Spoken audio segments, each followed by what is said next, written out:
I'm here at the boat launch at the Summerfield recreation area of Youghiogheny Lake, along with thousands of other Pennsylvanians, because for the first time since the 1950s, the lake has dropped low enough that you are able to see the entirety of the Great Crossings Bridge, as well as a little village that was submerged 80 years ago when the lake was built. I'm Knowles, I'm here to explore and explain.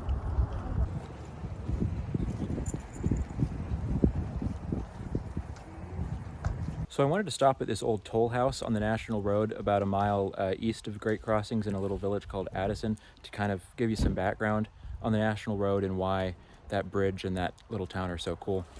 So the National Road was, and I intend to have a video about this whole topic later, but right now just a little gist of it is it's the first federally funded infrastructure project in the United States. And it was this road that was originally built to connect Cumberland, Maryland to St. Louis. They ran out of money. They stopped in Vandalia, Illinois. But one of the great crossings on it was the Great Crossings Bridge over the Youghiogheny. And actually the reason it's called the Great Crossings is because Braddock and George Washington both traveled across that. So great men had crossed it, great crossings. But it was a toll road. It was a toll road because free roads are a recent invention.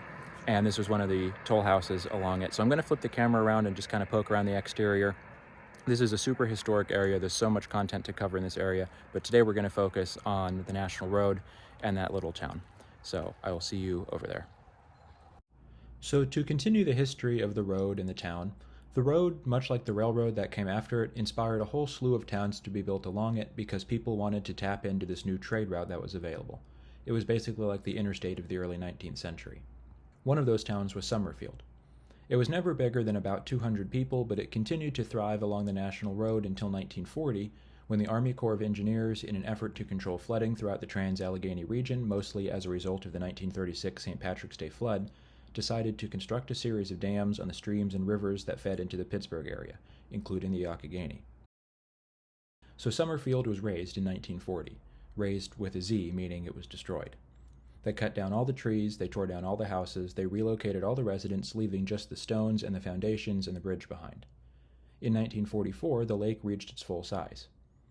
Every winter, the water level is lowered a bit to allow for runoff, and so it hasn't been since the 1950s that the water level was low enough that you could see the entirety of the town.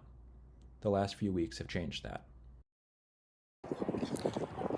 Okay, so I made it to the bottom of the boat ramp, which is old US 40, and if I turn around this way, you get a good view of the old road continuing there. You can kind of see some of the asphalt under the mud, and this would have been the main street of Summerfield back in the day. So as we go down further, we should be able to see some stumps of trees that they cut down as well as foundations.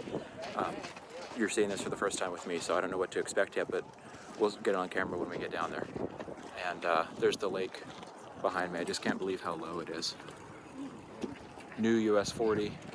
And then looking back up towards the top of the hill where I was at the beginning. So I will update you as I find new stuff. Okay, so we've made it further down the road. It is slow walking because there's just so much desolation to look at, but we found our first ruins here. This is a cement wall of some kind, whether that be a foundation or a patio or a sidewalk. I don't know. And over here, you can see a lower bit of a wall as well, and that's got some grooves in it. So anybody that's good at modern day archaeology, so to speak, if you could let me know what that might be, because we've got the main road coming down this way, and so whether this would have been the front wall of a building or maybe the back wall, I don't know, but I'm excited that we're starting to see some ruins. We've got this giant metal thing, which is actually what caught my eye to come over this way before I even noticed the walls. It's hard to say what this would be, some kind of railing, maybe? So it looks like it was bolted into the concrete at some point, or at least it could have been down here. And it's definitely been underwater for a long time. Wow, that is pretty amazing. So you can see kind of the ledge here. But you know, I am amazed actually, I know this has been underwater, but how few remains we're seeing. Here's another one. We've got some old block down here. Is that terracotta? I'm not good at my material ID, but probably a doorway here in the corner. and then you've got the wall back here. That is pretty cool. I'll try to get my shadow out of the way there. So this would have been probably the back of some kind of building. I know that it was a small town, you know, houses and stores lining the street. I'll show you some historical photos later on, but you get an idea of kind of the topography of the town if I put the camera up like this. This is really cool. I'm still making my way down to the bridge. I'll update you when I get there. This is an old sidewalk. Here's a piece of a foundation of a building, I assume. Look at that. How cool is that? Wow, and actually there are sidewalks that look worse than that are currently being maintained by Pittsburgh, so I'm actually pretty amazed at how good condition these are in. Wow. Yeah, here's the front of a building or a house of something. Oh, wow. So, all right, I made it to the other side of the street now. Check this out. The guy up at the top had all the historic pictures he was talking about. All these trees that used to line the main street. They cut them down to put the lake in, and the stumps still remain. That is really cool. You know what? That still feels like wood too. I mean, of course it feels like wood, but I mean, I kind of expect it to feel more like stone at this point. Then again, I know nothing about that process at all, so I'm just making it up on the fly. But anyway, that's really cool. Here's a sidewalk on the north side of Old 40, or the Old National Road, I should say. And then here's the front of this building. Now I think the town was really only one block on either side of the main street, so clearly this was like the center of life in the town, but then you had streets going on the front and the back, and I think houses off of those as well. It's more of a village than a town. But really up this way there's scant evidence of that, but I think I noticed looking down this way that there are even more foundations. And I know that this is just the same thing pretty much as before, but to me it's just fascinating. And look at this. That is an old can. That's it. That's the lid of the can, but look at that pull tab. What does that say? Disposed of properly. Yeah, well, this isn't proper. I think I might take this home. I don't know if they'll frown upon that, but it's mine now. So over this way, you know, I should probably walk on the sidewalk. That's what it's here for, right? Look at all the little indentations over here on the sidewalk. They don't make them like that anymore.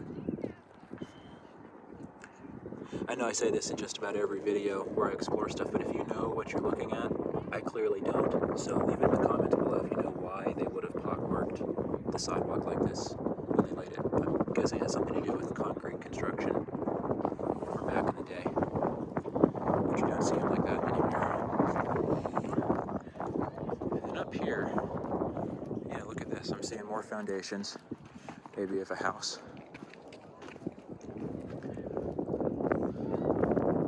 Yeah, here's some steps. So here's a little wall coming out, going back, what looks like to me some steps. And then I don't know what that would be. Whether that's inside the house or I've got this foundation totally backwards. Maybe I do. Either way. You know, I'd be curious to know too, if you dig down far enough right here, how far down do these foundations go? Can you see an old cement floor? Or are the cellars dirt? That'd be a cool archaeological project, depending on how long this lake's going to be low like this, which I doubt will really be that long. And over here, you've got some real dark circles over here. I think maybe that's just people digging up, because I've seen quite a few people with metal detectors out here. And this is actually pretty well preserved as well. Pretty well delineated anyway. You can see all the aggregate in this concrete. Wow, look at that. Look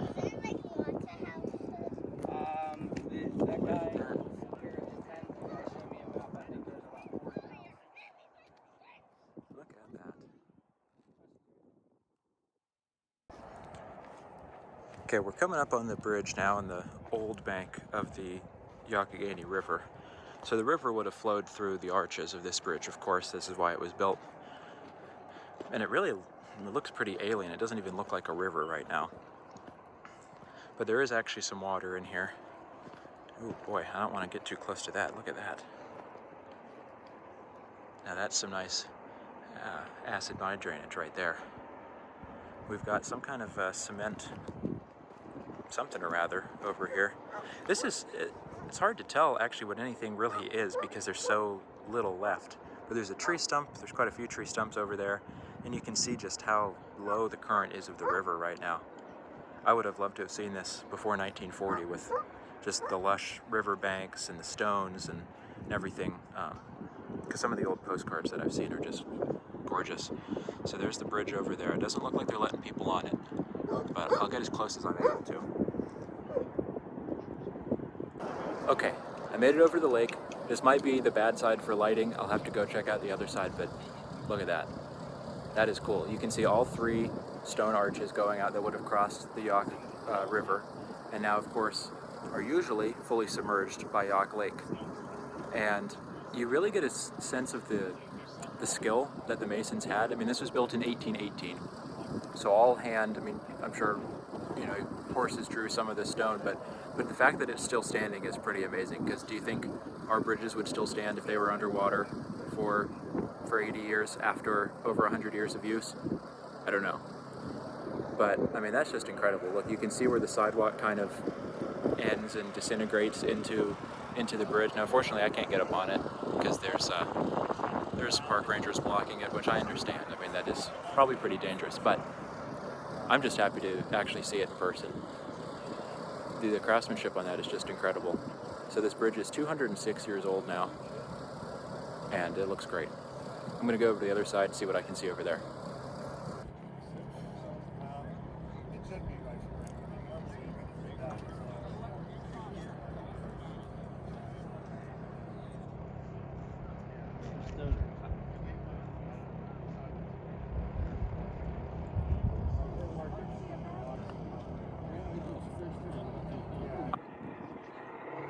Okay, this area over here caught my eye because, you know, I've been in the deserts in Nevada, I've been out to Colorado and Arizona and Utah, and this is pretty much what it looks like.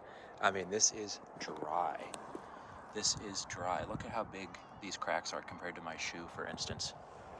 And then you've got these, which I think is interesting. I think people probably pulled some wires out of the ground, is my guess, or some rebar or something, because there's little pieces of it here, and you can see these tracks going the whole way through this mud. So I think that's just human intervention there. But there's a couple tires. There's, I guess, an old stump over there. I'll have to walk over there and take a look at that. And then this part, this is really cool. I noticed this when we were coming down. So this is the new US 40 bridge here that you drive across now. But underneath, I'm assuming when they put the lake in that this was the bridge, the quote-unquote new bridge at the time, and then it's since been replaced. And it looks like there's the bridge piers and a bunch of junk still down there. So I'm definitely going to make my way over there also and let you know what I find. And for a guy that loves bridges and loves old towns, this is the spot to be right now. And if anybody else is interested in that, I highly encourage you to come check this place out while it is still visible. That being said, it could rain tomorrow and raise this lake level. I don't know what the weather forecast looks like, but I know today it's a beautiful day, and that blue sky really makes the mud and the dry ground stick out even more than it would normally. So I know I've said. So there's this wooden box, for lack of a better term, over here that appears to have been here for a while. I mean, there's some bracing on the inside of it. I have no idea what that would be used for. And then there's some old machinery as well. Is that an engine block sitting over here? Look how rusty that thing is. Wow. And then there's another one of these barrels that are filled with concrete. That's probably for some kind of dock or marina infrastructure. And there's another machine of some sort over here. Yeah, I'm not good at categorizing things as soon as I see them. I'd have to do some research on that. And I also noticed this little cement platform over here, probably for another house or a structure at the very least. And there's a little wall in the shadow over there that appears to be more recently made, if I had to guess. But yeah, look at that, some front steps. So probably a couple steps up that have been covered in mud, and then it just kind of disappears. I'd be really curious to do some archaeology here. Of course, I'm not a professional at all, but I think it'd be cool. Now I wonder, you see this straight line through the, where it's wetter on both sides, where it's drier in the middle. I wonder if that was an old road leading back up to the main road. If I had to wager a guess, that's what I would guess, and that something under the surface is preventing it from becoming as wet or remaining as wet as the other sides are, because that is like a perfectly straight line. And that's looking back up towards the marina, and I think I got this building at the beginning, but forgive me. This wooden building, I believe, is an original building from town, and that is the Summerfield Inn now. And I think it's a really nice building, probably gives a good idea of what town used to look like. Again, there's those historic pictures as well, so you get an idea from those. Now, I'm almost over to the bridge here, and the lighting's going to change a little bit when I get into the shadow. I know that mud flats look really bright right now. There's some tire tracks coming through. Okay, so yeah, so here are some more pieces of concrete. You know, I might be wrong about a more recent construction on these. I'll have to take another look, because it could be that the Park Service or the Army Corps just dumped things here, but it could also be that these were kind of left here at the same time. So what do you think? Let me know in the comments below, but I'm actually thinking now that I'm looking that these were just dumped here. And there's some wood down there as well that was dumped. I'll get a closer look at that. But I want to head over there a little closer and get a look at the rubble from the second Great Crossings Bridge. And just for some scale, there's the old bridge over there. So I'll catch up with you in a minute. Okay, so I just filmed this little section, and now I might have to rethink my whole thoughts on this, because I don't know what I'm looking at here. We've got a whole bunch of timber bolted together, right? We've got these two big concrete blocks, but then I didn't notice until I got up here that this whole road looks like a solid piece of something built. So, boat ramp, maybe, or a secondary street in town. Because there's this little track down the middle, and then there's these concrete pieces over on the side. But they kind of look like they've just been laid there. I took a second to think, and I think I have solved my little mystery of what this is. Some of you are looking at this and going, well, yeah, I knew the answer, but this is my guess, is that these little concrete sections, which if you look, they aren't in the ground, they're sitting on top of the ground, but they have these little old railings on top, right? Or at least where railings used to be. And they've been placed in a way that they don't quite touch in the middle, that there's a little path. But you can tell that they were a curb and sidewalk of some sort. This back street in the town, if it was here, wouldn't have had curbs and a sidewalk, because the main street doesn't even have curbs. So what I'm thinking is that this and these pieces of wood would have come from the demolition of this second bridge, which is over here. I'm assuming, and I don't know the history entirely, that the second bridge was built in 1940 when the lake was built. And later on, sometime probably in the 70s or later, this secondary bridge, or second bridge I should say, was built, which carries it at a higher level, or at least at a slightly different angle. So I think when they took apart the second bridge, they said, hey, let's just dump this in the lake, because it's a lake, who cares? And it's cement, so it sunk. But they took the railings off for some reason, at some point, maybe for scrap. And so now it looks like this little artificial road. But I think that's my guess, that's my sleuthing. If you have other ideas on what this thing is, please let me know in the comments down below. This is what I really like about exploring, is finding these little things that I did not anticipate, that I have no knowledge of, and trying to figure out based on clues what they are. I think it's fun, even if I am 100% wrong as to the answer. So, I'm gonna head on over that way and see if maybe I can find more clues to answer this based in the rubble of that second bridge. And if this is true, by the way, this makes this even cooler, that you can still simultaneously see 3 bridges that cross this, even if this one has been moved out of place. Because I'm gonna get back up here again and have you take a look at the formation that I see. All right, and let me know what you think. Doesn't that look like a road to you? I'm Knowles, I'm here to guess. That's my new channel name. So let's walk over here and see what else we can find. Because really, it looks like they just imploded this bridge and left the wreckage. Here's a, what is that, a javelin spear? Did they hold the Olympics here? That is a giant piece of rebar.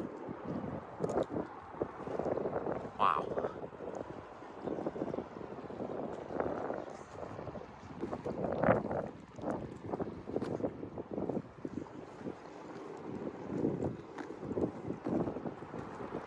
So there's the mighty Yough flowing right down there. Looks like a little creek. And then here you have the pillars of the second bridge that was built to cross here. I mean, it looks like they just exploded. Wow. Now it makes me wonder what secrets lay under other lakes, you know, that never drop this low. Just the mess of rebar down there it's just crazy that they didn't even bother to remove that or anything. And then that one pillar kind of in the middle of the new bridge, that makes me wonder what that's all about as well. Wow. That is pretty incredible. Now, I really don't think there's anything more of the town this way. I'm gonna walk out this way a little bit just to find out if there is, but based on what I've seen, there isn't. But I'll let you know. I'll report back. Just found this piece of terracotta pipe. I know that's still pretty common you see today, but I just think that looks pretty cool. Wonder how long it's been under there. And then I wanted to tell you too, I just heard a guy say over there that the water is currently 4.5 feet deep, and it's usually 85. So that gives you a pretty good idea of just how tall or high the lake should be, and how much water this stuff is usually under. And the dirt is really hard here. I was talking to a metal detector, and he said it's really hard to dig to, and I'm sure that is because of the water pressure that's usually here. So just wanted to throw that in there. So after a good dinner over at the Anchor Inn, we decided to come on over to the other side. This area used to be called Jockey Hollow. That's what I've seen it called on the old maps. And usually it's also part of the lake, but evidently this part has been out of the water for so long that it's being maintained pretty much as a pedestrian path, and you can see all the grass growing on top of the rocks. And in fact, over here, we've been looking, and we think this is probably, you know, pretty accurate to what it used to look like before the lake was even here. Like that prairie and the stream coming through. I mean, it's really pretty over here. So a guy back at the main area said that apparently you can see some chimneys over on this side, or at least you used to be able to. I kind of doubt that personally, but I wanted to take a look, and it's really cool nonetheless. It's really beautiful over here compared to like the desert-like atmosphere over on the main part. And you can see some old some docks laying over there, and so I'm going to continue down this path for a ways and see what we can see over here. Stay tuned.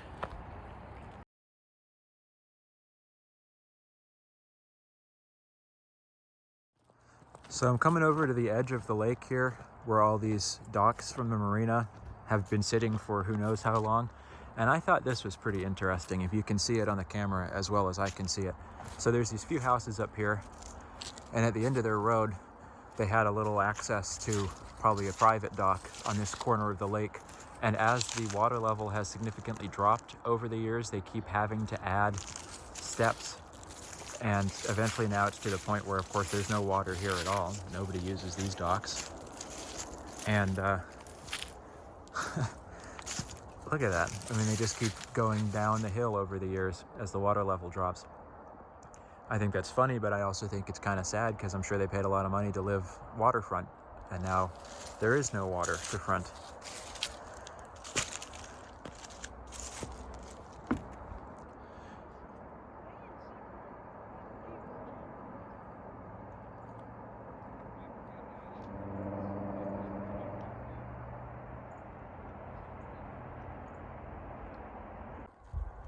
So we walked down about as far as we could, until it got really, really muddy, and then couldn't really walk any further. And we're walking back up. This is the original stream that would have come through this hollow, and it's been kind of relegated to this little channel with eroded banks because it has to cut through all the sediment that was deposited here. And it's all orange, which is the state color for streams apparently. And looking down that way around that bend would be the bridge and where the town of Summerfield was. So just a cool perspective on this side of the lake. And it looks to me like this side is more regularly without water than the main part of the lake. It is really pretty back in here.